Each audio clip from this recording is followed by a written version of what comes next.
ফিলিস্তিনে ইসরায়েলি বর্বরতায় যখন নিশ্চুপ গোটা বিশ্বের মুসলিম রাষ্ট্রগুলো, তখন বাংলাদেশ জানিয়ে দিল রুখে দাঁড়াতে হবে এই আগ্রাসনের বিরুদ্ধে। ফিলিস্তিন ফিলিস্তিন, আল কুদুস আল কুদুস, ফিলিস্তিন ফিলিস্তিন। গাজার হাজার হাজার শহীদ ও নারী শিশুদের জন্য হৃদয়ে যেন রক্তক্ষরণ হচ্ছে বাংলার মুসলমান ও শান্তিপ্রিয় মানুষের।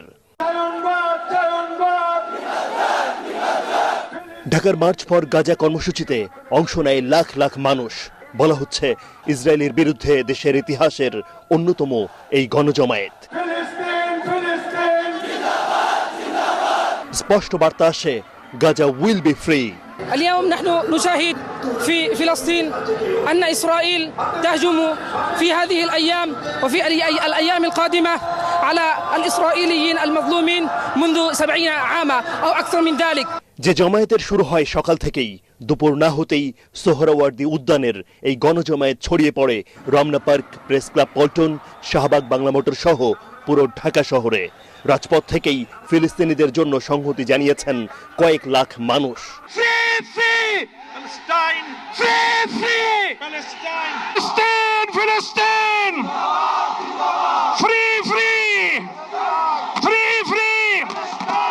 দুপুর হতেই একে একে ছুটে আসেন ইসলামিক আলোচক মিজানুর রহমান আজহারি, শেখ আহমদুল্লাহ, বিএনপির সালাউদ্দিন আহমদ, জামাতে ইসলামের মিয়া গোলাম পরওয়ার, এনসিপির হাসনাত আব্দুল্লাহ সহ দেশবরেণ্য ইসলামী চিন্তাবিদরা।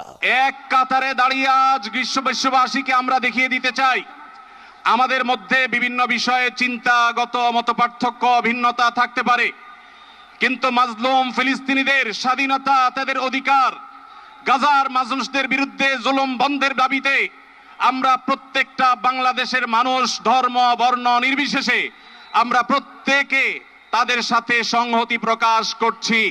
আজকের এই মহাসমুদ্র, জনসমুদ্র ফিলিস্তিনের প্রতি, আল আকসার প্রতি বাংলাদেশের জনগণের ভালোবাসার বহিঃপ্রকাশ।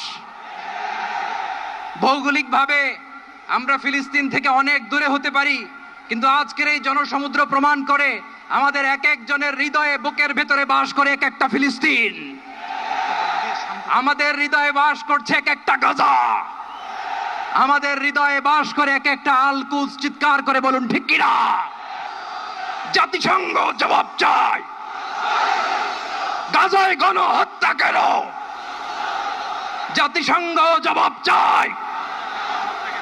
বিকেলে মার্চ ফর গাজা কর্মসূচিতে ঘোষণাপত্র পাঠ করেন সাংবাদিক মাহমুদুর রহমান। এই বিশ্ব ব্যবস্থা দখলদার ইসরায়েলকে প্রশ্নবিদ্ধ না করে বরং রক্ষা করার প্রতিযোগিতায় নেমেছে, সেহেতু আমরা জাতিসংঘ ও আন্তর্জাতিক সম্প্রদায়ের প্রতি জোরালো দাবি জানাচ্ছি। এক, জায়নবাদী ইসরায়েলের গণহত্যার বিচার আন্তর্জাতিক আদালতে নিশ্চিত করতে হবে।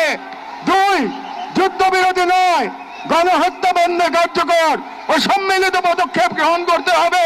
ইসরায়েলের সাথে অর্থনৈতিক, সামরিক ও কূটনৈতিক সকল সম্পর্ক অবিলম্বে ছিন্ন করতে হবে। দুই, জায়নবাদী রাষ্ট্রের বিরুদ্ধে বাণিজ্যিক অবরোধ ও নিষেধাজ্ঞা আরোপ করতে হবে। ইয়া আল্লাহ, আপনি মেহেরবানি করে এই প্রতিবাদ মিছিলকে কবুল করেন। সবশেষে ফিলিস্তিনের নির্যাতিত নিপীড়িত মানুষের জন্য মহান সৃষ্টিকর্তার দরবারে ফরিয়াদ করেন সবাই। এই সোহরাওয়ার্দী উদ্যানের লাখ লাখ মানুষের জমায়েত থেকে স্পষ্ট করে বার্তা দিচ্ছে বাংলাদেশের ধর্মপ্রাণ মুসলমানরা, ইসরায়েলের যে বর্বরতা, নিষ্ঠুরতা, এসব আর সহ্য করা হবে না। গোটা বিশ্বের 57টি সংখ্যাগরিষ্ঠ মুসলিম দেশ সহ যারা মানবিক, যাদের মধ্যে শান্তিপ্রিয় মনোভাব রয়েছে, তারা আর কেউ সহ্য করবে না। দেশে কিংবা বিশ্বের বিভিন্ন স্থানে এমন জমায়েত হচ্ছে, আওয়াজ উঠছে ইসরায়েলের বিরুদ্ধে, ফিলিস্তিনিদের পক্ষে। সবাই স্পষ্টভাবে বলছেন ইনশাআল্লাহ শান্তি আসবেই, ইসলামের বিজয় হবে এই জমায়েতে, এই আওয়াজে। অদ্দিন সজীব, এটিএন বাংলা, সোহরাওয়ার্দী উদ্যান, ঢাকা। শনিবার রাজধানী ঢাকা যেন হয়ে ওঠে ফিলিস্তিনের প্রতিচ্ছবি। ধর্ম বর্ণ নির্বিশেষে সকল শ্রেণী পেশার মানুষের অংশগ্রহণে সোহরাওয়ার্দী উদ্যান ছাড়িয়ে আশপাশের এলাকা পরিণত হয় জনসমুদ্রে। রোদে পুড়ে ঘামে ভিজে গলা ফাটিয়ে সকলের কণ্ঠে এক সুর, তুমি কে আমি কে, ফিলিস্তিন ফিলিস্তিন। মার্চ ফর গাজায় এসে তারা বলেন সুযোগ পেলে যুদ্ধে যেতেও প্রস্তুত তারা। মাজহারুল হক মুহাজিরের রিপোর্ট, ক্যামেরায় ছিলেন আজিজুল হাকিম পলাশ।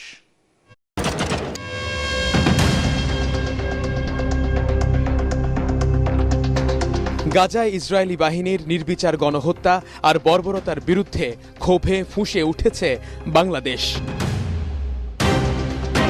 ৫৬,০০০ বর্গমাইলের প্রতিটি মানুষ যেন কাঁদে ফিলিস্তিনের নিপীড়িত মানুষের জন্য। তাই তো যেভাবে পেরেছেন ছুটে এসেছেন মার্চ ফর গাজা কর্মসূচি সফল করতে। ঐতিহাসিক সোহরাওয়ার্দী উদ্যান এবং এর আশেপাশের এলাকাগুলো পরিণত হয় জনসমুদ্রে। সকাল থেকেই রাজধানীর বিভিন্ন স্থান থেকে মিছিল নিয়ে সোহরাওয়ার্দী উদ্যানে আসে মানুষ।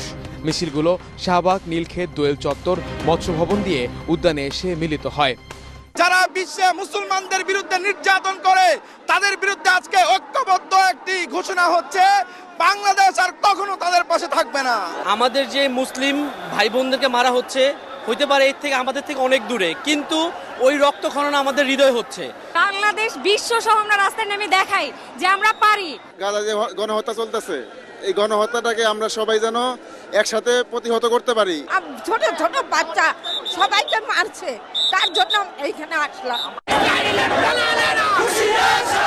সমাবেশে অংশগ্রহণকারীদের মধ্যে অভিনব কায়দায় প্রতিবাদ জানান কেউ কেউ। সকলের দাবি এক, গণহত্যা বন্ধ করো, ফিলিস্তিনকে স্বাধীন করো। পারলে ইসরায়েলের প্রতি এক সমুদ্র ঘৃণা নিয়ে ফিলিস্তিনে গিয়ে যুদ্ধ করতে চান দেশের তরুণরা। এই সেই আমরা এই নিয়ে প্রস্তুতি রয়েছি। ইনশাআল্লাহ যদি প্রয়োজন হয় ইসরায়েলের বিপক্ষে ফিলিস্তিনের হয়ে ইনশাআল্লাহ যুদ্ধ করব। আমি যদি পারতাম তাহলে আমি ওইখানে যাইতাম, আমি তো পারতাছি না, এ হাত নিয়ে যেতাম, মরল তো শান্তি পাইতাম, বলে না মুসলমান ভাইদের জন্য মরছি। কিন্তু আমি একজন নার্স, তাদের সেবার যে চিকিৎসার যে প্রয়োজন সেটা হচ্ছে আমি তীব্রভাবে চাই যে তাদের দেশে গিয়ে দেওয়ার জন্য, কিন্তু সেটা পসিবল হচ্ছে না এখন। যা I urge to every Muslim to boycott every product of Israel and US also. এ সময় এই আয়োজনের উদ্যোক্তা প্যালেস্টাইন সলিডারিটি মুভমেন্ট বাংলাদেশকে ধন্যবাদ জানান সবাই। সকলের প্রত্যাশা, এভাবেই একসাথে থাকলে কখনো পথ হারাবে না বাংলাদেশ। এই দেশে যত মতই থাকুক না কেন, ফিলিস্তিন ইস্যুতে আমরা যে সবাই এক, তারই যেন প্রমাণ মিলল আজ। তাই তো সবার সাথে এক সুরে বলতে হয়, প্রিয় ফিলিস্তিন, তোমার মুক্তির অপেক্ষায় গোটা দেশ। রক্ত দিয়ে না হলেও চোখের পানি দিয়ে রবের দরবারে দোয়া করছেন এদেশের সর্বশ্রেণী পেশার মানুষ। প্রিয় ফিলিস্তিন, তুমি হবেই স্বাধীন ইনশাআল্লাহ। ঐতিহাসিক মার্চ ফর গাজা কর্মসূচি থেকে মাজহারুল হক মুহাজির, এটিএন বাংলা, ঢাকা।